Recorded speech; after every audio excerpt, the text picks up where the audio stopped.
since Monday. We've been having a couple of conversations and pre-events.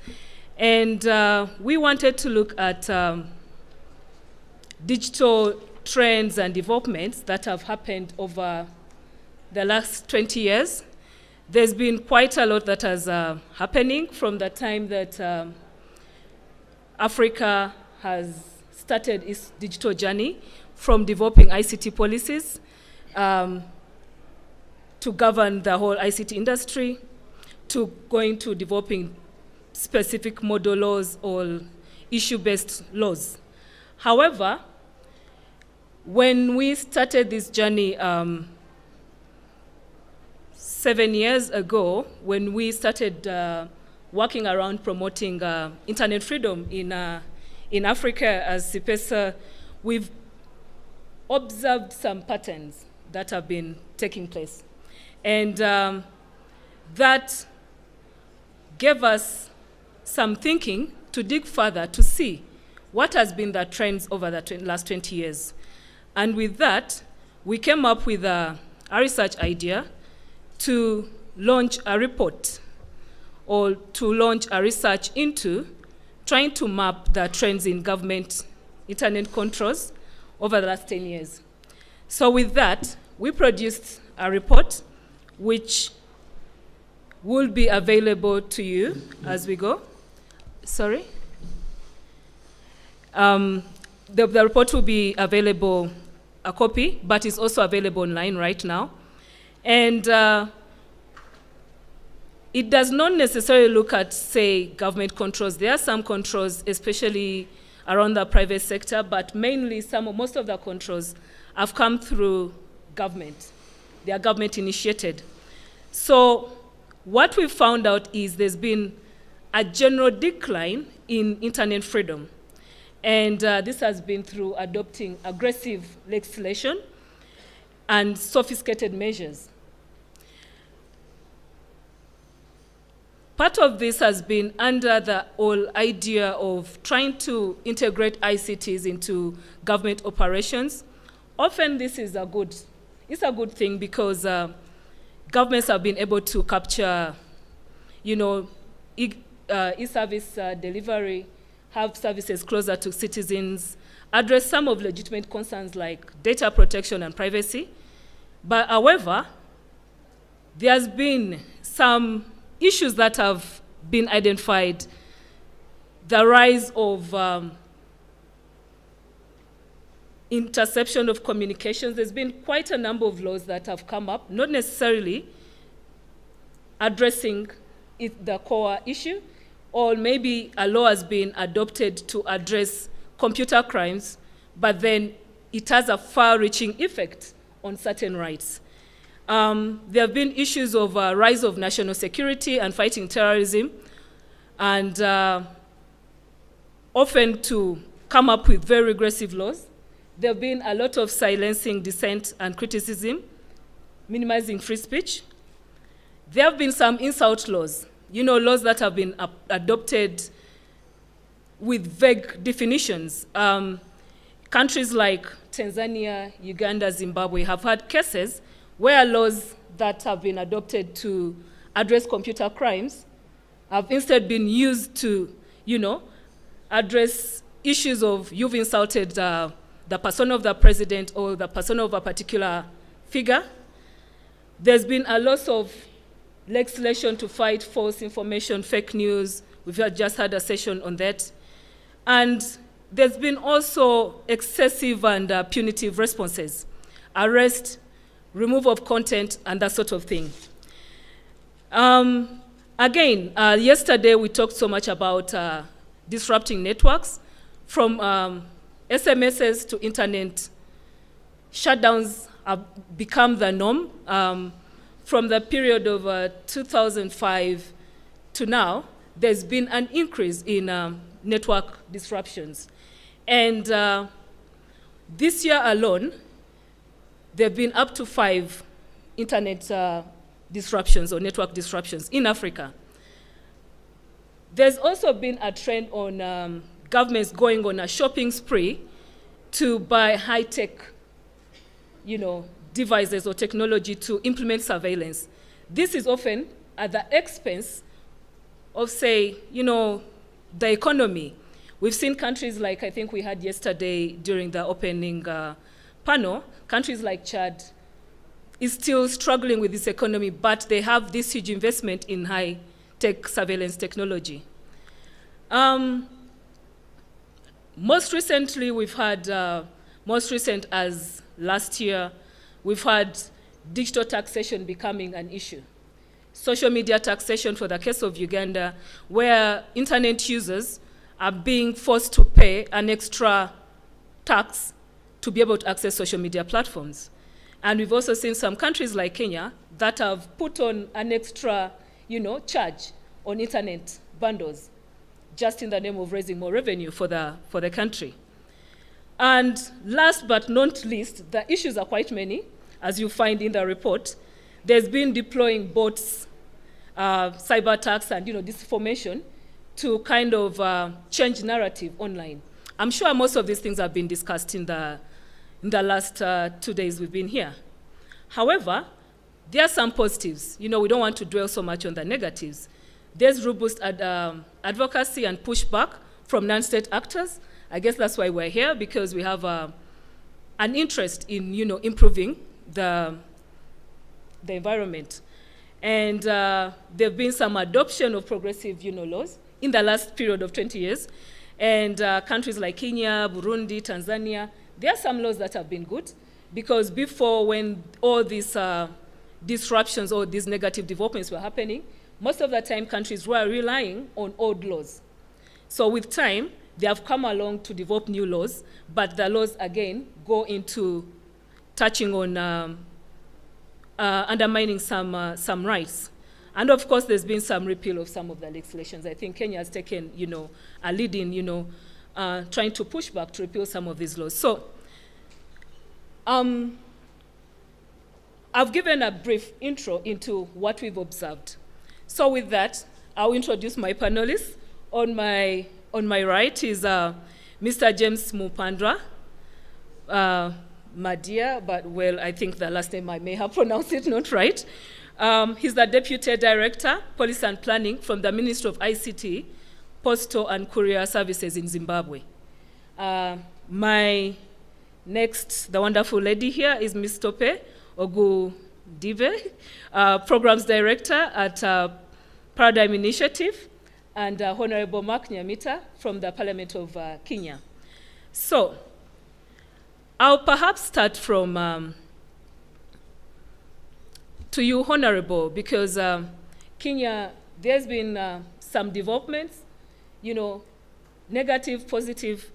As from your point of view as a legislator, what do you take of these issues that are emerging, both negative and positive? And what would you think that policymakers, in your capacity as a legislator, what can we do to improve, the state of digital rights in Africa?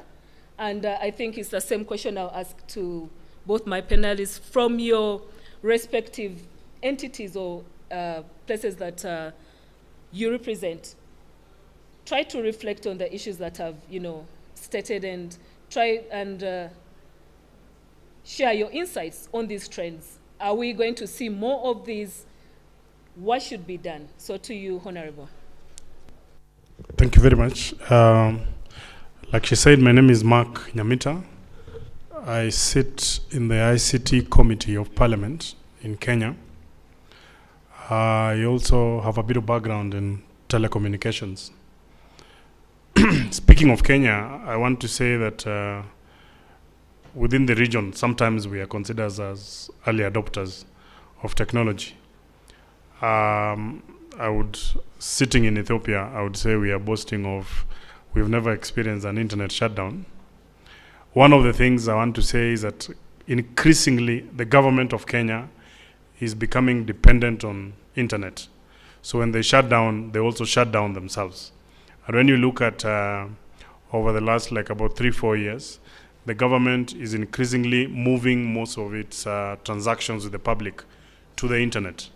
We recently were registering our citizens on what we were calling Huduma number, which is digital identity, so that when you want to access government service with one single number, you can get all your details, details of your birth certificate, driving license, national ID, and all those sort of things.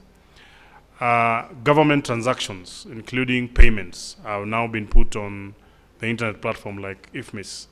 So if the internet is down on itself, then government is down in a way or another. So I think if I were to urge other governments, is the more you push more government transactions onto the internet platform, the more they become more dependent on the internet, and therefore you will minimize the issues of disruptions. In terms of legislation, I think we have had our wins and losses, and laws that we are progressing on. Currently, we are working on the data protection law, because the access, the panel that actually left was talking about hate speech, both online and offline. We enacted an hate speech law. Sadly, to date, all the people who have been accused of hate speech, none of them has ever been convicted, because the true measure of what hate speech is, even the courts have not been able to properly determine. So the cases have dragged maybe for 2-3 years, and they've been let go of. We enacted the Computer and Cybercrimes Bill last year, actually in this parliament. I was part of that law. But we suffered a bit of a setback, because I think some of the penalties that we had set out in the law were a bit more punitive. So some bloggers association actually went to court, and they got a reprieve and said that until the case is heard and determined, they haven't really won, but they managed to put a stop to the implementation of the very law. But when you talk about looking at the trends globally, in the technology space, we are working with partners who are everything but against internet freedom. And I think world over, China leads this. Now look at the technology partners across most African countries. They're actually from China. I was looking at a different report. I haven't read your report, but the report was talking about, we had well over 37 countries who went to China for training on best practice on issues of internet freedom. China themselves, again, when you look at the ranking of countries that are benefiting from internet freedom, China is actually the worst placed, is whereby they're curtailing it. So the question is China partnering with African countries to develop an infrastructure that replicates what they're actually practicing, making it easier? And that's why you've seen many Chinese companies now, not only in Africa, but even in America, being questioned on issues of spying and all those sort of things. So I think for me, from the onset is, if we move government, make government to be dependent on the internet and the issues of shutdown. There are 3 parameters when you look at internet freedom. There could be infrastructural issues, whereby maybe many African countries, maybe people are not being able to access internet because of internet has not, penetration is low, because infrastructure has not reached the rural areas. Then there are issues of direct violations, whereby, we have had people being arrested for posting things, and this have happened also in Kenya. We have bloggers who have been arrested, detained. We have had people who have disappeared mysteriously based on their online activity. We have had people who continue to get threats. This is basically abuse of online rights. Then we have, surveillance. And at one point, just before the last elections, there was an attempt by government to introduce onto the internet, onto our networks, a monitoring tool to monitor communication and the internet. But I think our courts were a bit more progressive, and they blocked that. So I think that's as far as the general overview of what's happening in Kenya. Thank you so much, Honorable. And I think some of the issues that you've raised, it's not just in Kenya. The question of whether our governments are running to China to, pick some lessons. yes, it's true. As you find in our report, there's been going high tech, and China at times provides this training for free. Just recently, a month back, there was a report which I believe people may have read that Huawei, our government of Uganda sought support from Huawei to monitor communications of a certain opposition leader. So we are seeing some of these things, and I think if you look back, not just this year or last year, there are reports that governments, not just Uganda or Kenya, but Zimbabwe, Zambia, getting high-tech, surveillance technology, from China. So this is a big concern. But yes, I'll go to Tope. As a digital rights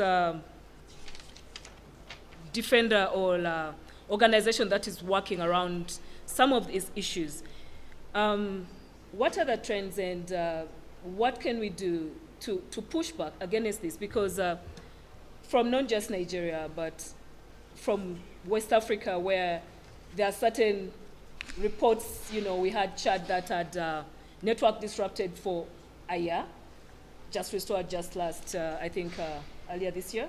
We had the issue of, Cameroon going off for a particular region. What would be your views on this? Thank you. I can't hear myself. Can you hear me? Okay, so, well, I think that looking at the last 20 years, like you said, one of the reasons why we may be where we are today is because much of the development of ICT policies and laws that have happened in African countries over the years have been in relation to cybersecurity and electronic transaction mainly, but human rights considerations really came in very late. We started that conversation really late.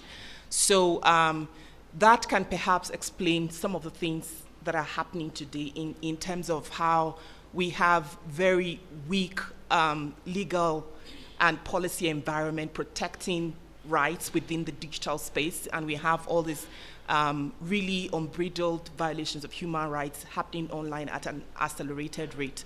Some of the things that you have mentioned, for instance, and that we've talked about in the last 2 days, is just the intensity we are seeing towards the desire to have control over citizens' data. Digital ID programs are not just in Kenya. It's rolling out in several countries at the same time. There is a good argument for it in terms of the development of digital economy and all of those kinds of things. But again, the legal and policy framework around those things are really weak. In countries where we have data protection laws, in about half of those countries, there are no data protection regulators or regulatory bodies in those countries. So there are no good practices, but these things are going on. And just like the last panel was having conversation around, you find that in many of these countries there is laws are being passed around fake news and hate speech and national security in the guise of protecting public from fake news, hate speech, national security. But you find that the definition of what fake news, hate speech, or who a terrorist is really hazy. So sometimes, or a lot of times, is really online dissent that is targeted. So for instance, in Nigeria right now, we have a situation where our Cybercrime Act is the prime legislation that is used to arrest bloggers, journalists, detain people. People are disappearing right now in Nigeria, who are known critics of government. So, and again, like you mentioned, there are countries, it's not just Nigeria, the versions of these things in different countries. Benin went towards the social media tax, that's the Benin Republic. They went towards the social media tax. Countries are shutting down the internet. Surveillance capacities, is really increasing, and it's shrouded in a lot of mystery between our national Directorate of Secret Service, the National Intelligence Agency, and the Office of the National Security Advisor. In the last 4 years, there's been over $300 million that appeared in the national budget. And you find the name of the projects are usually very interesting, like all eye or develop all seen or something. And then you want more information and you send access to information requests and you are completely ignored. There are no really useful reviews. You are in court and nobody's paying attention. So it's really a depressing and frustrating situation if we were to look at what is going on in terms of how there is rapid passage of legislation that violates human rights online. Governments are very proactive to pass those kind of legislations. But when it comes to legislation that protects human rights, then it takes a very long time. I give an example of the Digital Rights and Freedom Bill. We were on that conversation with government. It passed in the parliament over a period of 3 to 4 years, and then the president declined assent. But we've had, like I just mentioned, the Cybercrime Act, sections 24 and 38 of that act. After that, we've had the Social Media Bill. Thankfully, that has been dropped, but we do have hate speech bill that has been read at least once and has up to a death sentence penalty if you're found guilty of hate speech under that bill. So we have those kinds of things happening. But again, the picture is not all the way gloomy. For instance, one of the things that warmed my heart coming towards this conversation was the RICA judgment in South Africa, which is really a win for privacy and media rights because it rendered the registration of SIM cards unconstitutional. And I think that if we are more strategic about litigation, there is an opportunity there for strengthening the frameworks that protect human rights online.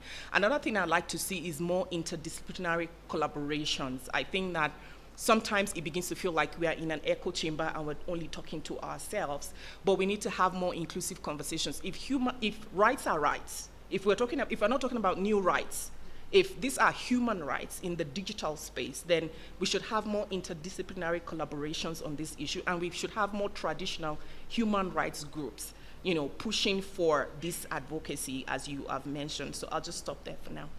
Thank you, Tope. I think you raised interesting questions and sets the pace for the next panelist, Mr. Mupandwa.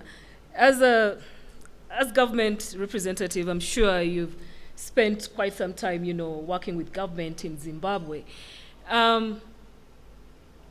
What's your take on these developments, especially that most of these violations are instigated by government? Okay, thank you, moderator. Let me begin by getting the context right. I noticed that our map covers a period of 20 years from 1999. I don't know if any of you remember 1999. We used to have dial-up internet those days. And the negative effects which we hear today, which are now well documented, even in this magazine, are only recent. I recall that we spent some time in the early years to roll out 3G, to roll out 4G, and of late, most of your countries are now on 4G LTE. And that has actually resulted in an increase in mobile internet penetration rates. That's a trend we have actually noticed. At the same time, we moved from dial-up, and you see our internet penetration rates now rising and stopping short at 50%. Some countries have got internet penetration rates which are below 50, but we are all hovering around 50. Then, from that level, you now see research coming out of intergovernmental organizations like the ITU, asking questions, how can we connect the next billion? Again, whilst that was happening, no one shut the internet.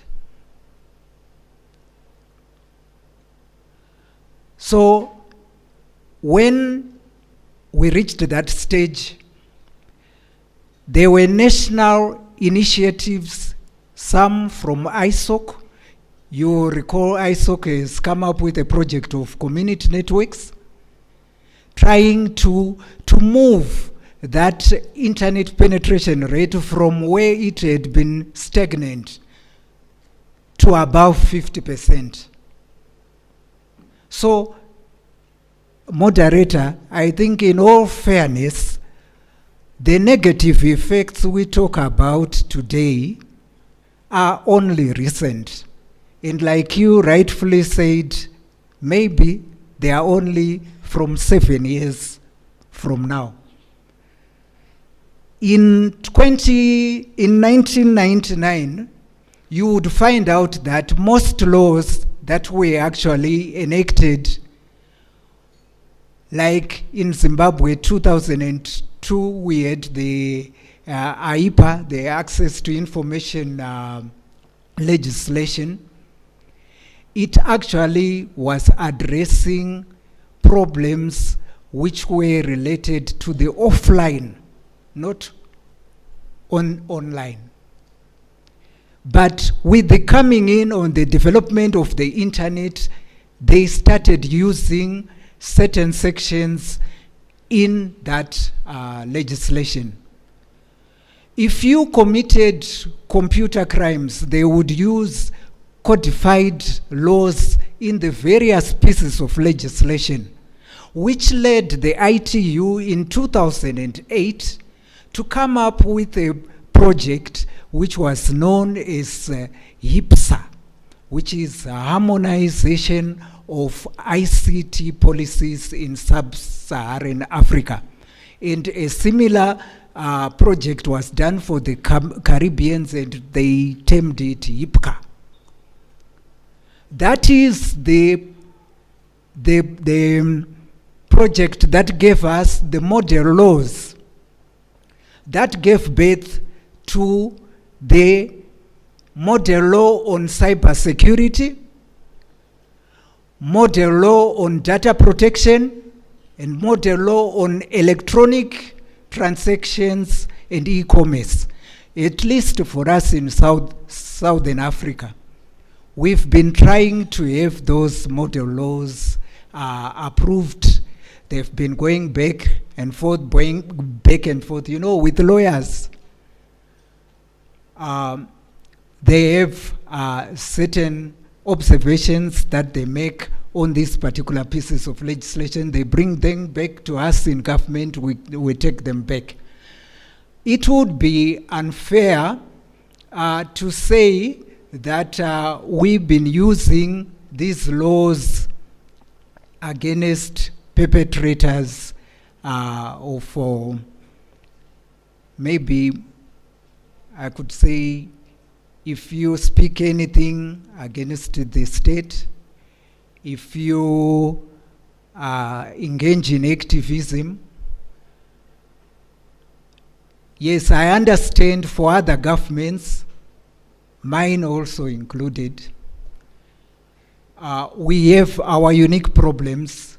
These are quite temporary, but we are saying, let's get together with civil society, and try to remodel our laws to include the human rights principles. I am happy the Ethiopian government has already started to do that, and I suppose African governments will learn from Ethiopia's page.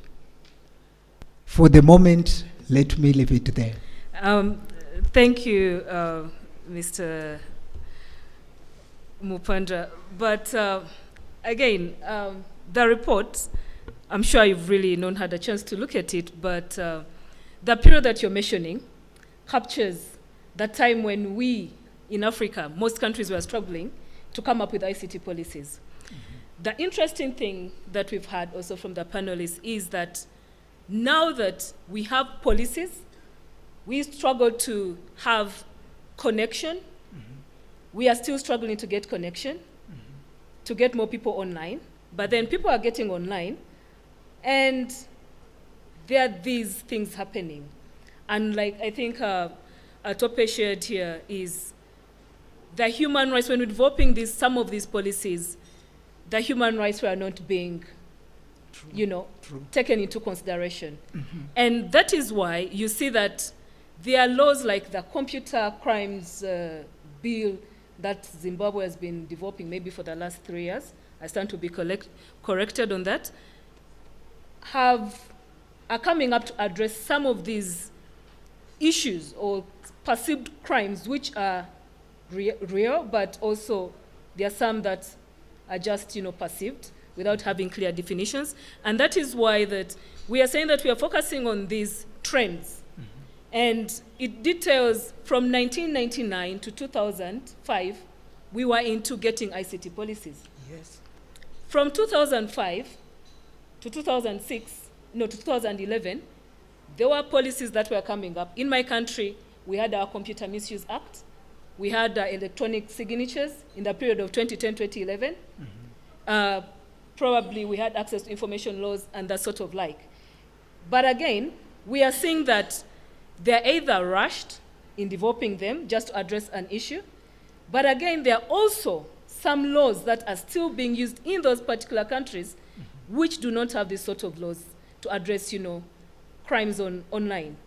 So I'll hold that thought, and probably I'll have my panelists share some of the insights to what you've just shared. But I would like to apologize. We were supposed to have another speaker, and I think out of the excitement to get the panel to talk about this, I totally forgot about him. So I would like to have the ushers please assist me to get the mic to Mr. Abtifa from Somalia to give perspective on the state of internet freedom in Somalia, because Somalia is one of those countries that we only hear war, and we don't hear so much happening there. So I would please assist with extending a mic to, excuse me, could you help us with the mic here? And again, I apologize, I apologize, but yeah, the floor will be opened after that, but as we get our panelists to reflect on some of the submissions that have been shared.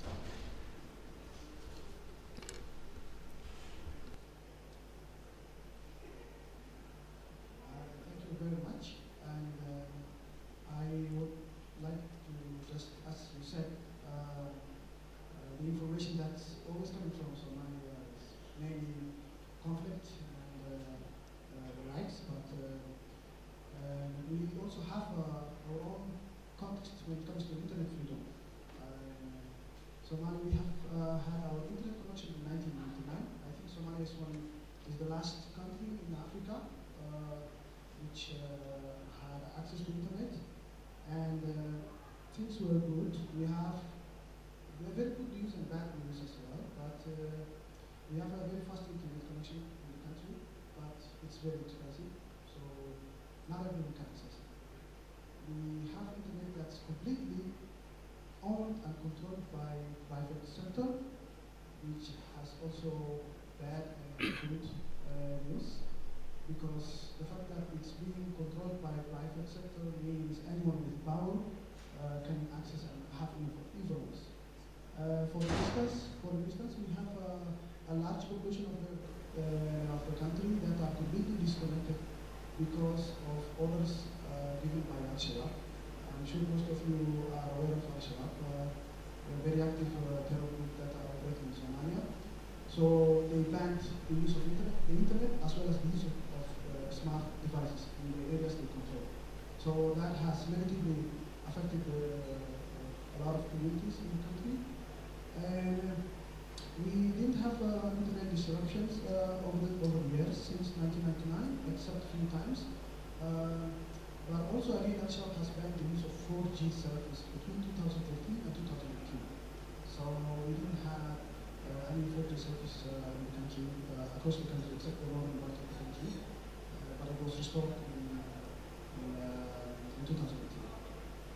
The government, they have recently passed a new law. It's called National Communication Act, but it's mainly focusing on regulating the telecommunication industry. But the government is now planning to invest a huge amount of money in surveillance programs as part of the counterterrorism strategies. But we are worried about what the data of all citizens whether the data of the citizens will be used for good cause or wrong cause. Also, the government is applying a new strategy when it comes to censorship, especially on social media. We are trying to restrict narrative on social media, mainly by journalists and activists and bloggers, in two ways. One is to arrest and detain anyone who criticizes the state publicly on social media, or they have committed thousands of trolls. And if anyone tries to criticize the government, even if it's something real, you will have like hundreds of trolls sharing counter narrative on what you say. I've got more than 100 trolls just within this year that were attacking me and many other activists on social media. So that's the general overview that I just wanted to thank you. Thank you so much for sharing that experience. And I think the things that Somalia is facing, it's not new in some of the countries where actually there's some fair peace. And again, I apologize for not having you up here with us. But I wanted to go back to Honorable Nyamita. What do you think of the submissions from the Honorable Government Representative here? Thank you. I think, like you said, he's from government, so sometimes that is government. But I think internet in itself has exposed governments across the world, not only in Africa, for who they really are and for what they've been doing behind the curtains. And now we are getting to know what governments do a lot sooner. And there's a bit of debate as to whether democracy is thriving now, because government are ostensibly put in place by democracies through democratic processes, as to whether democracy is going to thrive now in where we have a higher democratic, when we have a higher freedom of internet. And my answer for Africa for now, I think, is no. I was just looking at some quick statistics worldwide. We have 3.7 billion people accessing the internet. There's been a general decline in freedom of internet. In about 71% of those countries have had ICT practitioners arrested. 71% of countries of the 3.7 billion. We have about 55% of the 3.7 billion people globally, whereby social, religious content is still being blocked, including political content. And purely this is being done by governments. 48% people have died. I mean, my sister here talks about in Nigeria, in Kenya, people have died. People have disappeared. We don't want to say died, but disappeared mysteriously. 47% whereby the surveillance powers of the authorities that be have actually been increased. Again, this is government. Lives, 42% of these people live in government whereby internet has actually been disconnected or there's been a mobile telecommunication shutdown. This is all truly what government is all about. So I think that our governments have not come to terms with the openness that internet brings. And it's not only affecting Africa. I was looking at the statistics for the previous year before this report. Even in the US, there's been a decline in terms of internet freedom. In Kenya, where I come from, before 2018, before we passed the cyber crimes law, we were considered like a free country until we passed it and we put in punitive measures. I can tell you, without mentioning my colleagues, some of them are here, we were very aggressive in putting very hefty penalties for people who do hate speech or what we consider hate speech. Because people in power are afraid of criticism of something that doesn't really go their way. And if internet is the one that is actually going to bring it on board. Now, governments must then continue to accept that digital rights are actually human rights. And we need to be a bit more proactive in terms of legislation. For example, in my country, now we are doing data protection law after we have collected a lot of data from people. So, we will tweak it depending on what we exactly want. Whereas the law should have actually preceded the collection of data as it is. So I think I just want to challenge your forum and many others that are helping us share best practice to help us be together in a way that we can get best practice in terms of how do we do proactive legislation to help governments even capacity build, because even cases that have been taken to courts, even enforcing agencies that arrest people are never able to understand why. There is no transparency as to why they probably are prosecuting you. So when you ask them, you've arrested this person for hate speech. I just gave you a case in Kenya whereby I say 100% of the people who have been arrested for hate speech, none of the cases has actually been prosecuted to conclusion, and we have had convictions. Because even the enforcing agencies have no true measure. So how do we benchmark so that we are proactive in legislation, so that governments are able to adopt best practice because technology is changing day in, day out. And when you think about internet, now we have brought social media, which is riding on internet, and social media is almost another whole new world because it brings people all together. And other governments in my country, prior to the last election, and I was reading it in the report, I think it should also capture in your report, where government is also now hiring bloggers to shape opinion as they head towards elections. Politicians, including myself, I hire bloggers to shape opinion about myself so we need to be proactive in legislation to avoid some of this misinformation. Because in Africa also, many people today are increasingly trusting what they find on the internet, including false information. If you go to my village today, and I think Facebook, for example, has actually been introduced to the common women who are selling in the local markets.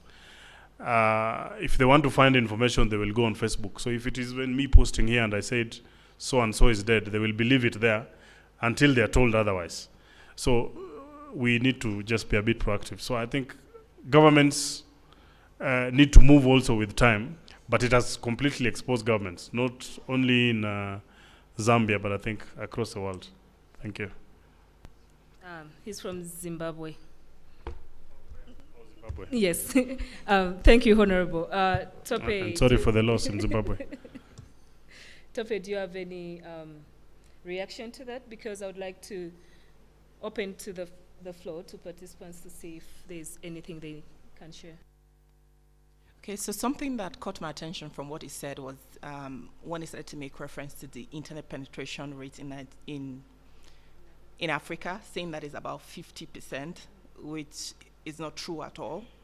And I think that generally with government and government agencies, there is some sort of lazy methodology to really knowing the exact level of internet penetration.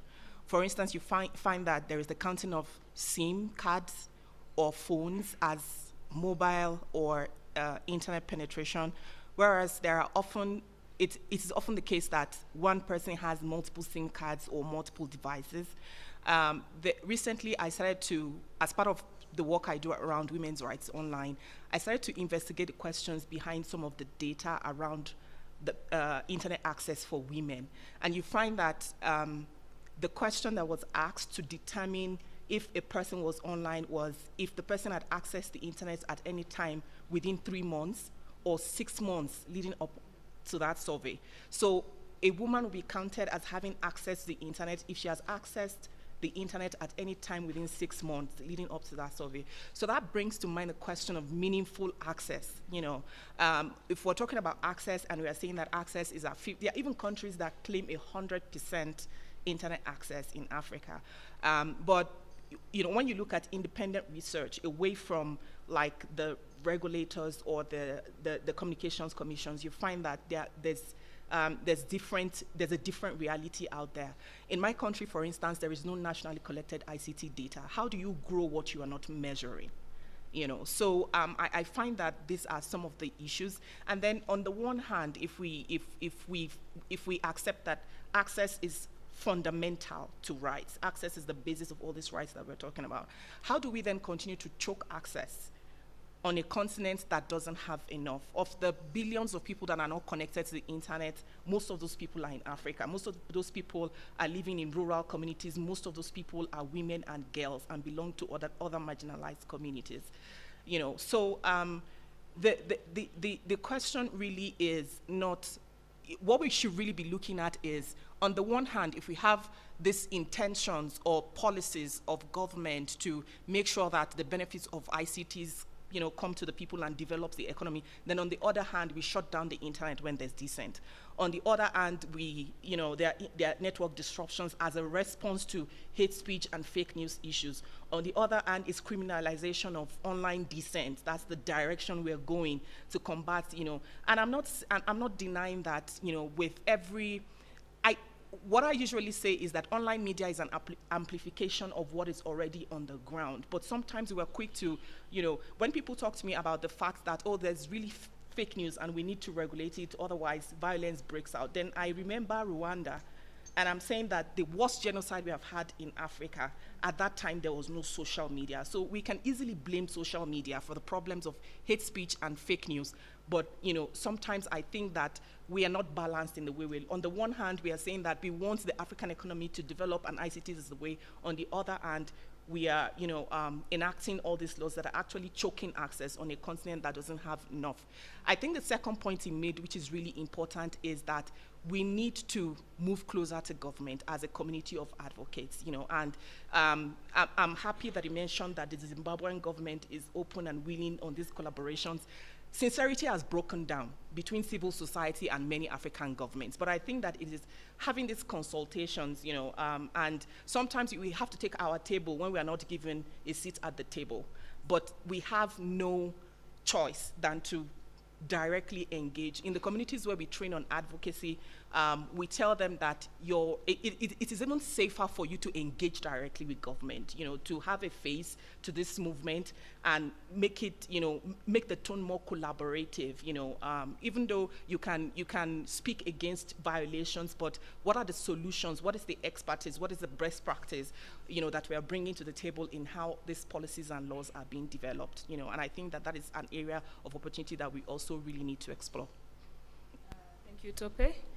I don't know if you want to react to that, but I would like to open the floor to participants just for them to give an overview on some of the issues we've raised.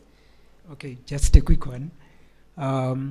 What we need is engagement between government and civil society. In an earlier session, I recall saying government needs the capacity building. Civil society are human rights experts. We can't take that one away from them. We need to learn from those best practices as we formulate our policies in government so that they take those principles into consideration. For fora like this, I'm actually reacting to a point that Honorable made. for fora like this one on internet freedom and other, we need to have more participation by governments.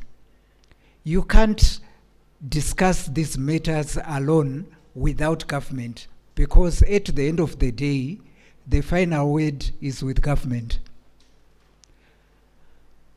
Take ICANN, for example. They have incorporated in their structure what is known as GAC, the Government Advisory Committee. It means bringing governments together with the practitioners, with the operators onto the same table. What comes out of that is a participatory result. So we need more of that in future fora. Thank you. Thank you, sir. I would like to open the floor to participants. If there are any reactions to some of the issues that we've raised about the trends, and if you have any special or specific question to any of our speakers. There's one hand there. Plus a general overview of the forum.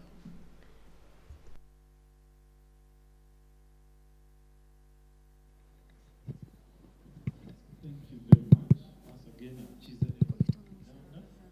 I appreciate all the participants, including the panelists who have given us very insightful presentations. I would like to recommend that, especially the policymakers, that they should view these digital spaces as opportunities for advancing democracy and human rights and social justice and good governance, rather than as a way to entrench dictatorship and tyranny, which is the case in some jurisdictions in Uganda. And of course, that digital laws should not be misused to criminalize free speech and criminalize criticism of public officials, which is again commonplace in some countries on the continent, and that the laws should strive to widen access and affordability of Africans, because the internet is the lifeblood of modern development. So more Africans should be encouraged to access it, afford it, rather than introducing measures that be conscriptive, like taxation, which pushes away.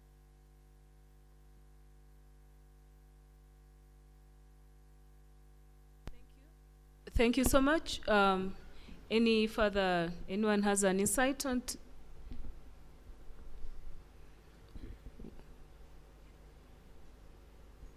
No? There's a hand there. There's one there. Thank you, moderator. Mine is that there's a trend that has not been talked about, where in many countries, governments are striving to put up different platforms, like to control the use of some of the international platforms, like maybe Facebook, WhatsApp, to localize those platforms. But the intention is not to develop local content, but just to have stronger ways of controlling what is taking place on those platforms. And I think they are getting that from China. So that's a trend that is also worrying and is coming up very strongly. Thank you so much, sir. Thank you. There was a hand here. Okay, thank you. I'm Thomas from Liberia. Thomas Williams from Liberia. And from Liberia, I work with Protecting Incorporated, an institution that advocates for digital safety for children and teens online. I listened to the platform guests, and they are really, really good, I must admit, and thanks to them for their presentation. There are just a few things that I want to highlight, and one has to do with the affordability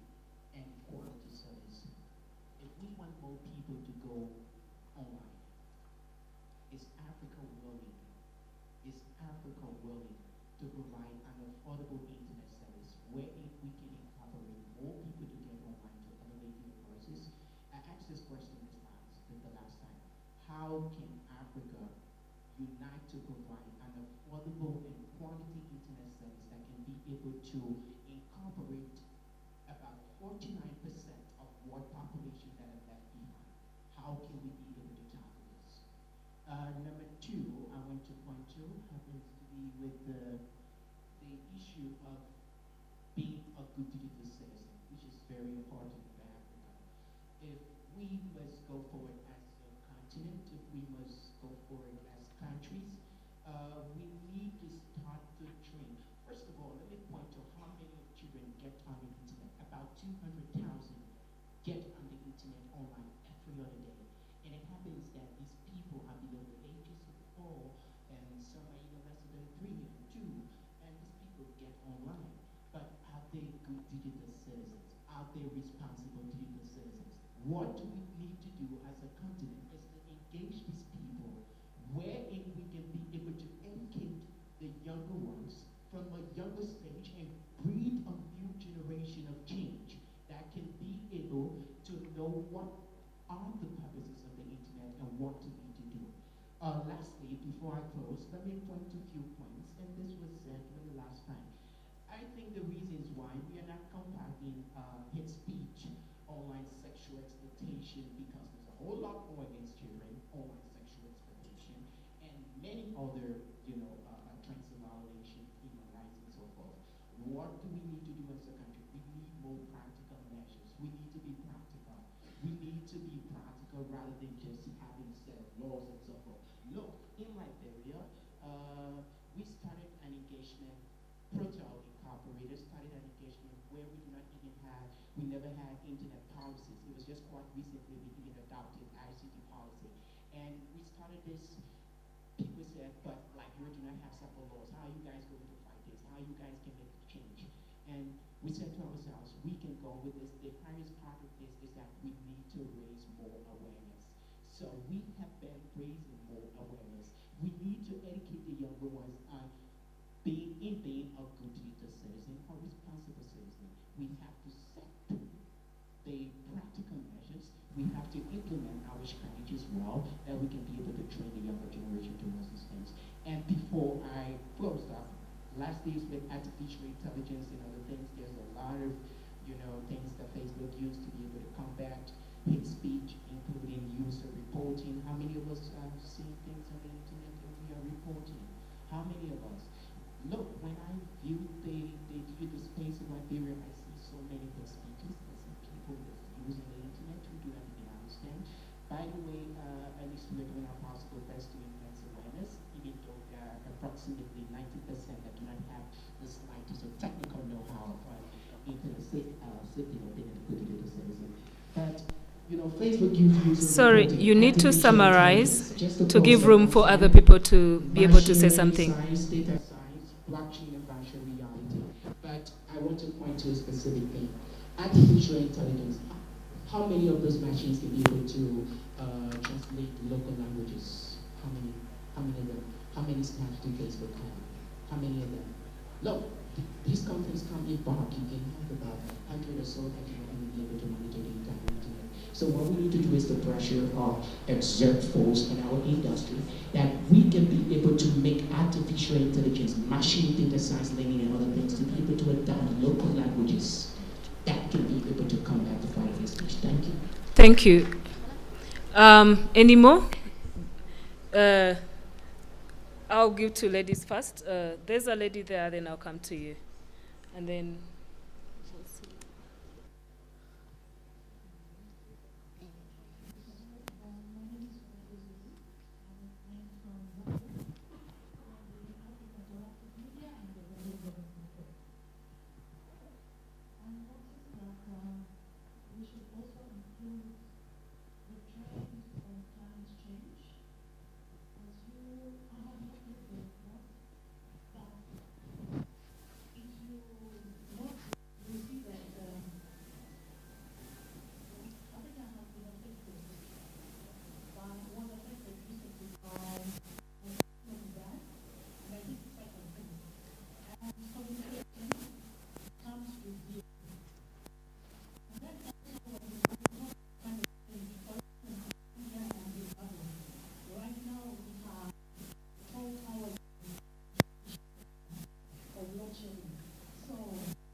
Thank you, Brenda.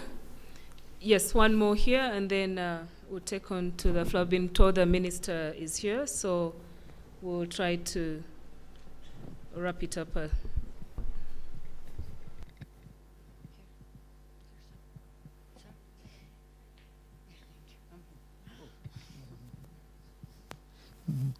Okay, I'm very happy that this forum happened here in Ethiopia.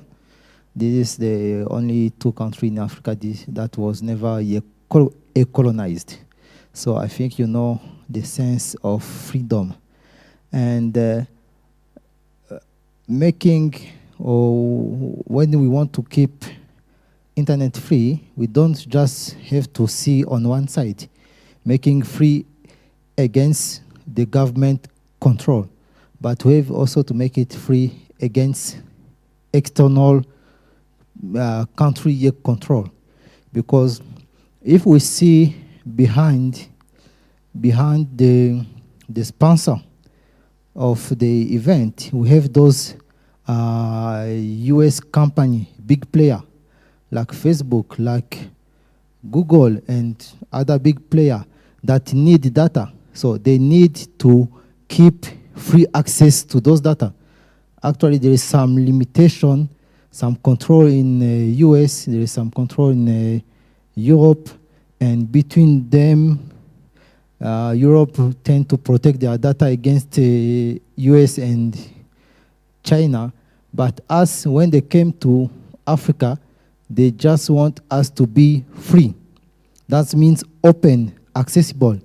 And I think the issue was raised by two of our friends, one from Kenya, I think, and one from Senegal. We have also to discuss with those kind of sponsors when they came to train us or to make advocacy to see how we can keep internet free. But also we have to keep it also safe against those guys, because we are getting another area of big data. And after we have been colonized politically, economically, we are in a time to be colonized digitally. So we have also to work on that side. Make it free, yes, but make it also protected and safe and controlled to keep ownership of our data. That's the real freedom. The freedom is only on one side, it will be on both sides. It should be free on both sides. Thanks. Thank you for your insights. Anyone has any final remarks just about the trends, about the forum? What is your take? What do you want to take away from this? Do we need more advocacy? Should we slow down? Who needs to be in the room? One hand here, two more there, and then we'll bring it back here.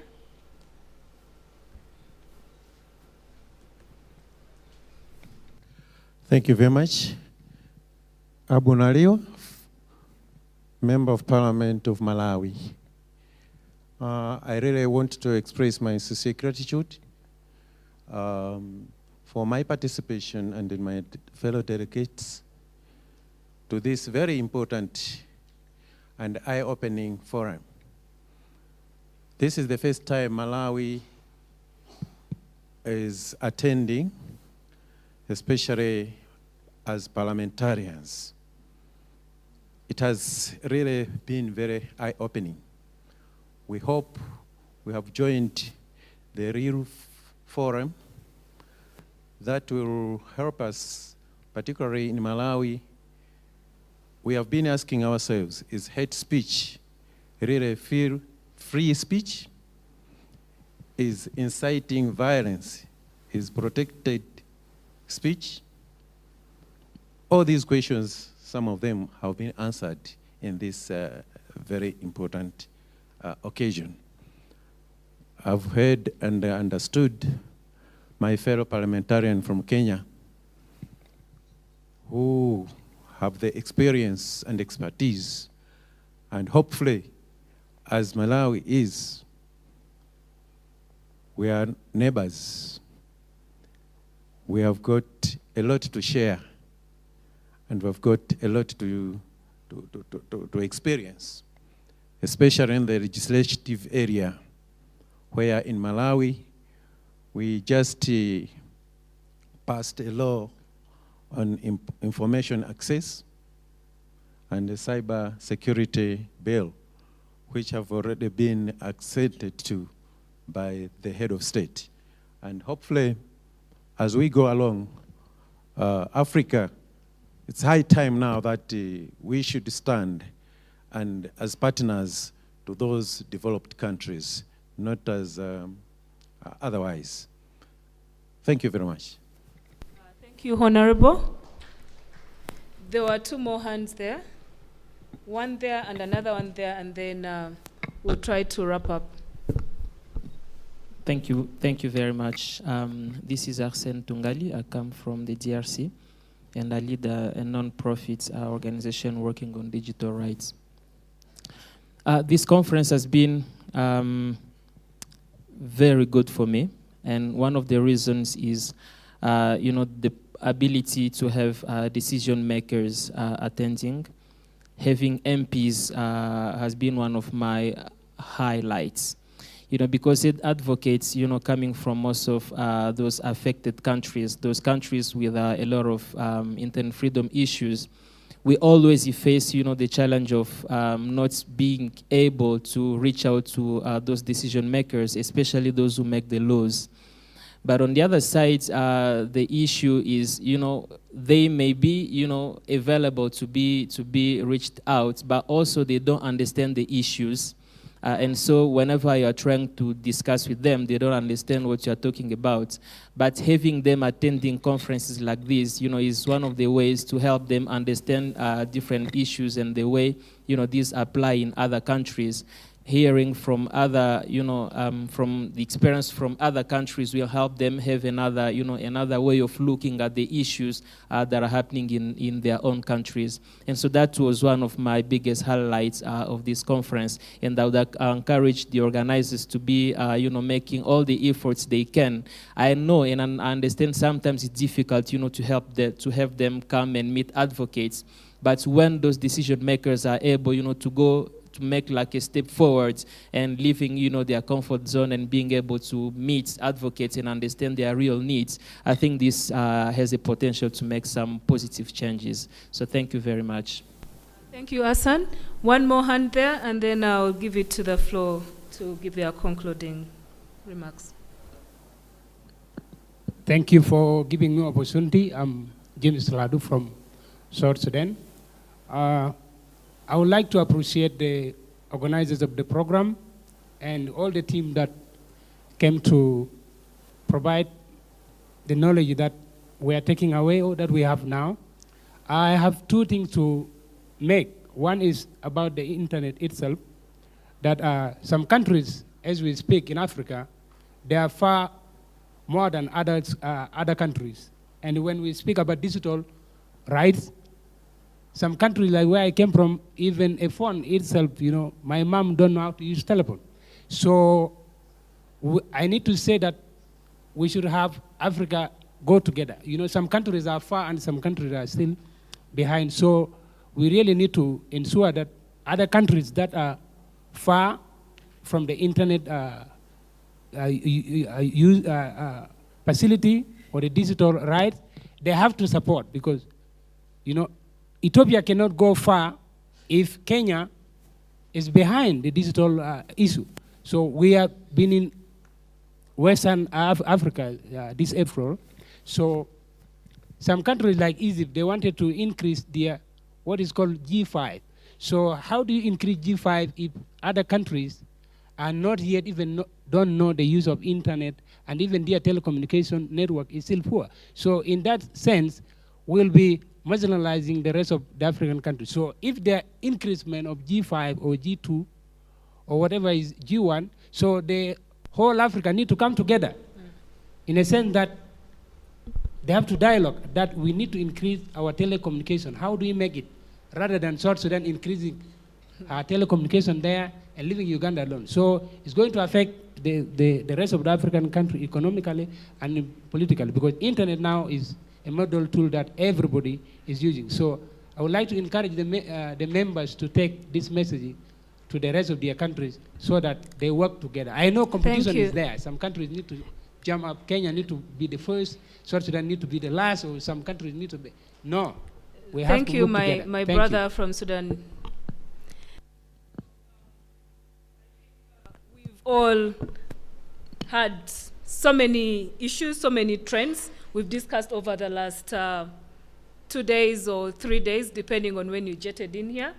And I would like to close off this panel by asking the panelists, if we were to come here, let me try to narrow it down, because we looked at trends for the last 20 years. If we were to come here in the next 10 years, what do you perceive to be the trends, or what needs to be changed in the next 10 years? I may say 5 years, but I know from yesterday we had some wishful thinking about internet shutdowns, but probably in the next 10 years there will be no more internet shutdowns, and they would have got a solution for that. So trying to project in the next 10 years, as you conclude, where do you see internet freedom, state of internet freedom in Africa? Thank you. Maybe before I make my closing remarks, I think there was one of the questions in terms of how do governments ensure that we increase penetration and what we call true penetration, not as a measure of SIM cards like my colleague was talking about, and how do we ensure quality of service at it. I would just want to say that in Kenya, whereby I would say that we have sort of a liberalized telecommunication market, because the bulk of internet access is through the mobile. The government policy was that every license came with a condition that over a certain period of time, you must have covered up to 99% of the population, not necessarily of the country, but 99% of the population. Number two is that the Constitution, which is in line with Article 19, of the Universal Declaration, is that access to internet and technology is a right for everyone. So if governments then adopted this, and even Ethiopia, who are just now getting into to liberalize their market, to say that they will give conditions for the service providers that over a period of time, they must cover almost 99 or 100% of the population with the service, regardless of economic value. Because then, where you make money makes for where you don't make money. Number two is in terms of taxation, part of the revenues that were being generated by the telecom companies put into a pool, which is a universal service fund, which they can give back to the service providers, especially where they want to deploy infrastructure and it is not economically viable. So the government can do rebates and things like that.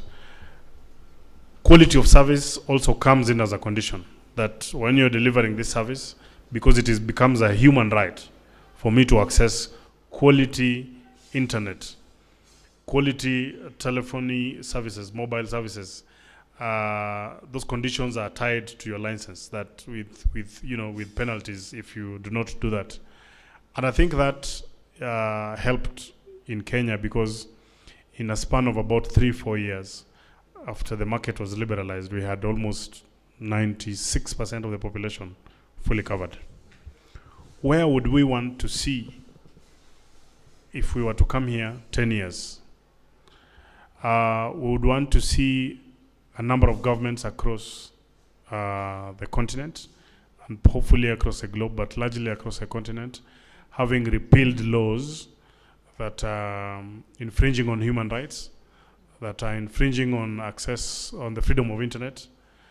And the best way to do this is to involve the players, so that we make lawmaking should be an all-inclusive. We have the civil society, we have the players in the industry, so it's a stakeholder all stakeholders are all brought together so that they have their input at the point of doing this, rather than government sitting in corners and drafting laws and trying to push them down the throats of people. Number two is that we're looking forward to 10 years of an educated population in Africa in terms of what exactly are their rights, so that even as we seek for freedom, we also handle ourselves responsibly online, and proper utilization. I think in one of the presentations in the course of this, I had that in as much as we have access to internet, there is proper utilization of internet. I don't know the measure. I think one of the speakers here, I think on the first day, what is the measure of proper use of the internet? So I think also that we bring ourselves to handle ourselves a bit more responsibly online. The other thing is governments to commit resources to security agencies, investigative agencies, judiciary, so that we capacity build, so that even cases that are infringing on the law, the implementing agencies have then capacity to navigate around it.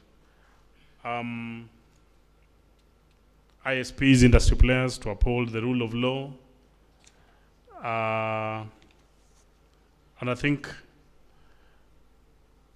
finally is that we can be able to mobilize our communities to influence local and national policies. So it's not only the industry players, but every other person, what would they actually want to do?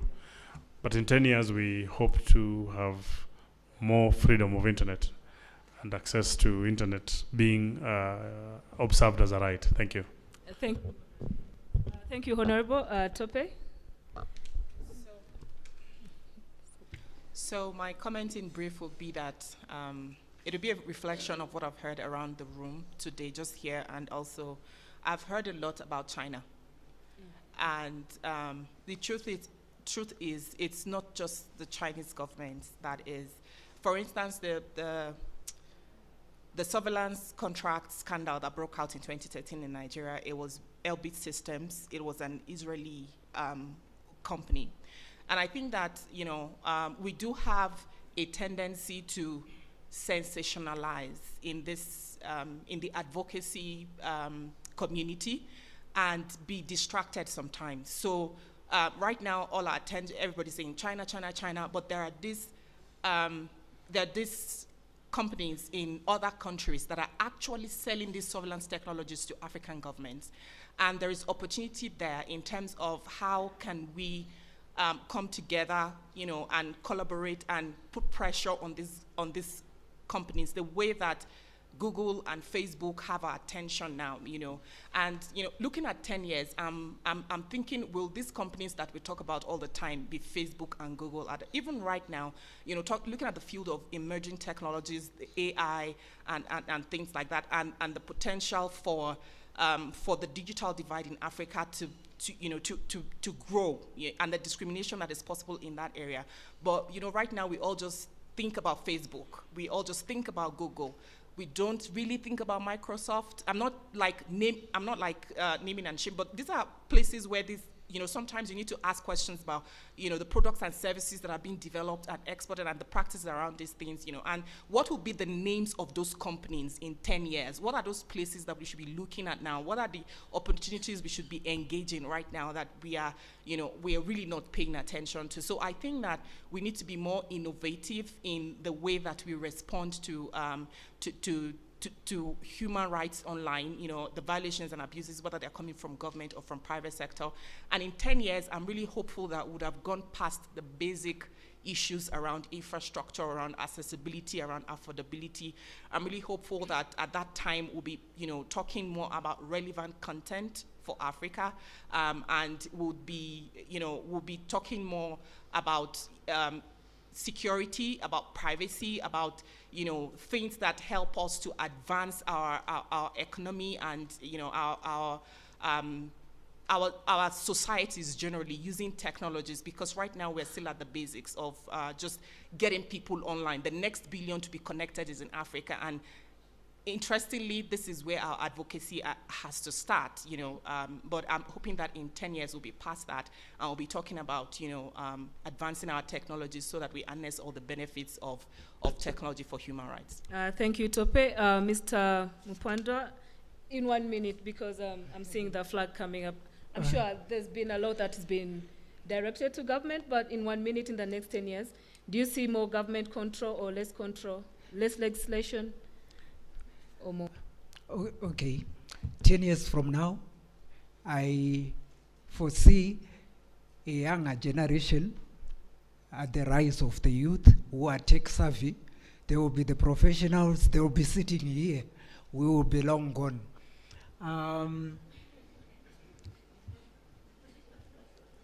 Well, we will have retired.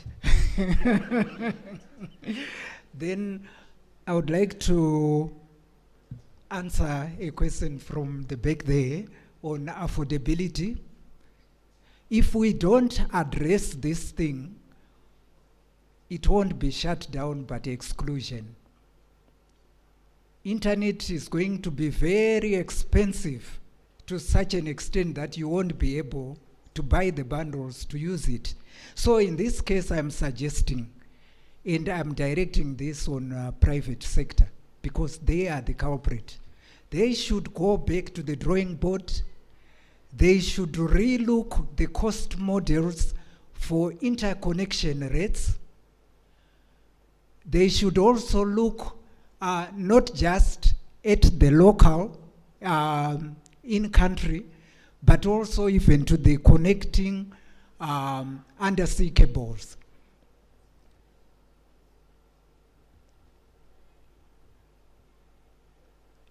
Electricity, as she mentioned, again, this will have to be addressed by governments. Once you have a blackout, then in most cases, the internet also gets out. So in this case, we need to address our economic challenges in other sectors, like the energy sector.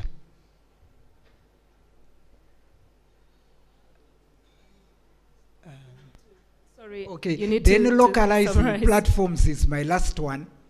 It was a question from the back there. Yeah. Africa is actually embarking on an internet exchange system project where we intend to keep our traffic local on the continent. We need to work hard on this so that we develop our own national internet exchange points and regional internet exchange points through hosting our own root servers on the continent. Currently, the root servers are outside the continent. That's all I can say. There is a lot on this subject, but time is not on our side. Thank you, I know. So, ladies and gentlemen, welcome me again to give another round of applause to our panelists. I think they've summed up where we want to go, what we've discussed, and some of these we've seen more digital rights awareness, more government involving stakeholders. So digital rights is not just about government, it's not about placing hands at the private sector or us citizens, but it is more of a multi-stakeholder approach. We need more responses, more involvement for more resources, for capacity building. And this is not necessarily towards government, but also to us. And we've seen that we've had sessions on capacity building that have been going on. We've seen more private sector involvement, less interference by foreign entities into our affairs, plus so many more we've discussed. So with that, before I call on His Excellency, the State Minister for Ministry of Innovation and Technology, Ethiopia, I would like to thank, on behalf of the organizers, CIPESA, to thank our supporters and partners that have made this meeting, this forum happen. This is just to say, this is not just a CIPESA, led initiative, but there are different partners and supporters. So to that, allow me to thank UNESCO, to thank ISNL, the Ford Foundation, Facebook, the Open Technology Fund, Omedia Network, Access Now, GIZ through the Federal Ministry for Economic Cooperation and Development, German, SAIP, sorry I'm using acronyms, but I'm sure by now, if we've been going around, we know the acronyms. Small Media, MLDI, the Ministry of Innovation and Technology, Ethiopia, the Singrid Rousing Trust, and also our partners like Defend Defenders who held a digital security hub there. I'm sure, honestly, if you've not gone through that hub and you still have issues around how do I protect myself online, you can still send us an email and we'll put you in touch. The Council of Europe, Internews, the European Union through the, sorry, I need to read this. The European Union, the ICT for Democracy Network, NetBlocks, Internet Society, the Association for Progressive Communications, the Open Society Initiative for East Africa, and the EU Cyber Direct Project. So we thank our partners and supporters because without them, we wouldn't have been able to bring everyone here to have this meeting. So with that, I would like to close this panel and welcome His Excellency, Honorable Vakar Jamal, to give us the closing remarks.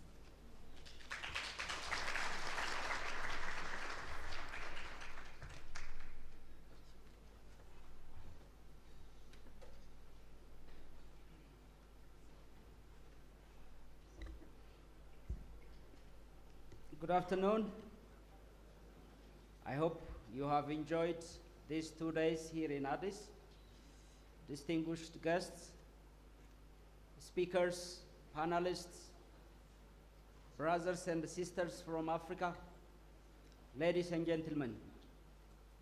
It's my great pleasure to join you this afternoon to close down these 2 days very productive and historical workshop on the Forum on Internet Freedom in Africa 2019 that organized by Collaboration of International ICT Policy for East and Southern Africa and Ministry of Innovation and Technology of the Federal Democratic Republic of Ethiopia. I have recognized that the discussion you were held on internet freedom and rights, governance, policy, regulation, areas where each topics thoroughly deliberated and reflected have indeed enlightened, enriched, and experiences were shared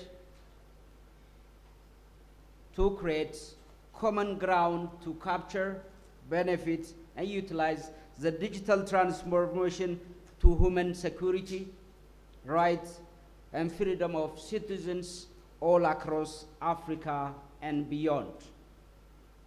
Indeed, the topics under consideration have national, regional, and global aspects, significance, and impact to guide, shape, build, and implement policies and the laws to enhance peace, security, prosperity, and coexistence. The topics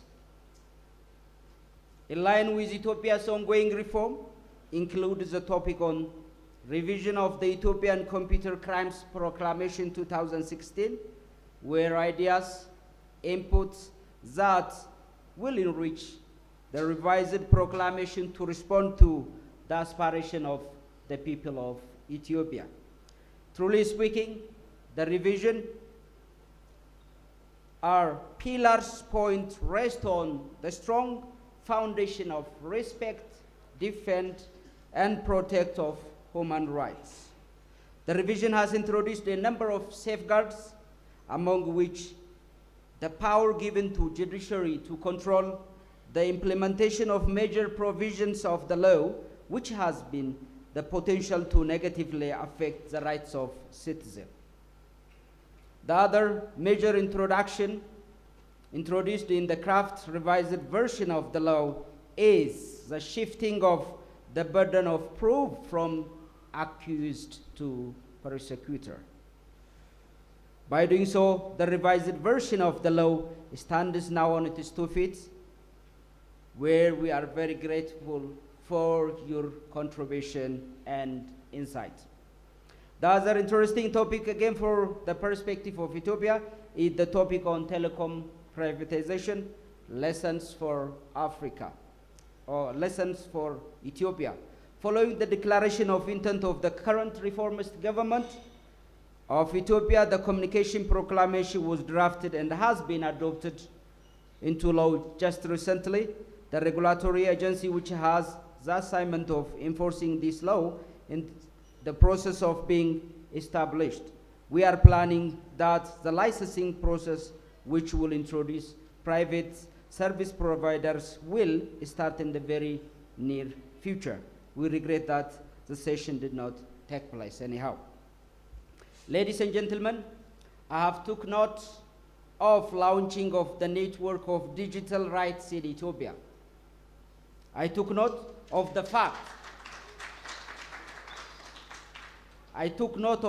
that the network is a group of voluntary individuals and organizations that tries to address the existing challenge we face in the digital space, namely the abuse of digital space by both the state and non-state actors. As we all know, the abuse of this space has made the digital space as uncertain space for citizens and government, and as a result, it has negatively affected social, economic, and political opportunities in this country. We wish the network the best of success and look forward a journey together as we build the Ethiopia we want and we own. Ladies and gentlemen, the skills workshop, which was a part of this forum, I hope can be used as the trainers workshop. And as such, we believe the participants will go back to their countries and will spread the skill for too many fellow Africans who lag behind in digital revolution, which is happening in our continent nowadays. We have taken note of the existence of our brothers and sisters in Sudan have made by applying digital revolution and tools, tactics used to achieve their goals. This experience should serve as a leading opportunity for African leaders that we live in a new era, the digital era. In addition to that, we should be aware that the big majorities of our citizens are young people who are connected to each other both within the border and beyond. As a result, we should take the dream of our youth very seriously and engage and empower them accordingly. Ladies and gentlemen, the topics of technology and disability, refugees and digital rights, elections, security and democracy, among the many other interesting topics, which are very hot, current, and pertinent topics for the African continent, and have given us all the opportunities to share and learn at the same time from each other. Last but not least, I should bring to your attention the topics building an enabling environment for inclusive digital transformation in Africa. The digital transformation we want for our Africa should allow the entrepreneurial spirit to blossom by putting in place the necessary legal framework and framework on data mining, data privacy, data security, e-commerce, e-payment, e-government, and the like. This framework facilitates greater competitiveness and inclusivity.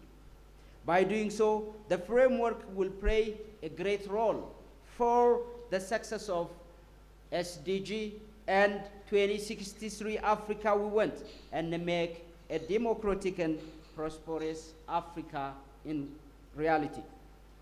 Dear guests and participants, in conclusion, I strongly believe that your 2 days hard work, engagement at all levels have made this workshop historical, meaningful, and reached productive outcome that enhance common understanding, cooperation among governments, human rights defenders, activists, lawyers to renew their commitment to realize and implement policies and law that enhance internet access, affordability, freedom, rights, and governance.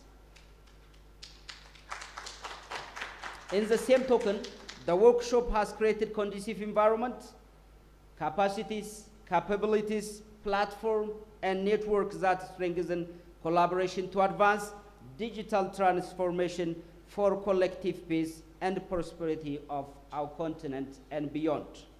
Ladies and gentlemen, I would like to thank you all once again for your contribution to make this successful workshop. Particularly, allow me to extend my deepest heartfelt appreciation and gratitude to the Collaboration on International ICT Policy for Eastern and Southern Africa, CIPESA, for their unreserved support and collaboration. Otherwise, we could not have done this.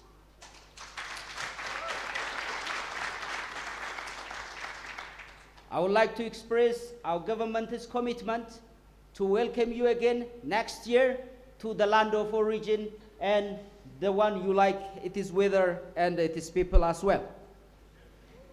Above all, I encourage you to maintain the contacts you have established during this workshop and connect yourself to the land of origin, and make sure you have taken the best coffee with you that you keep you very exciting.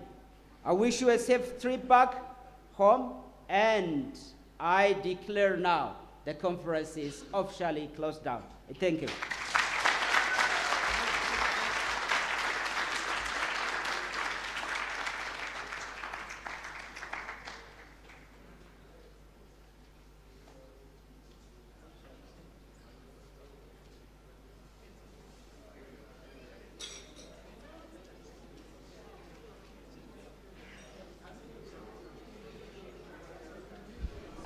Ladies and gentlemen, like I said earlier, yes.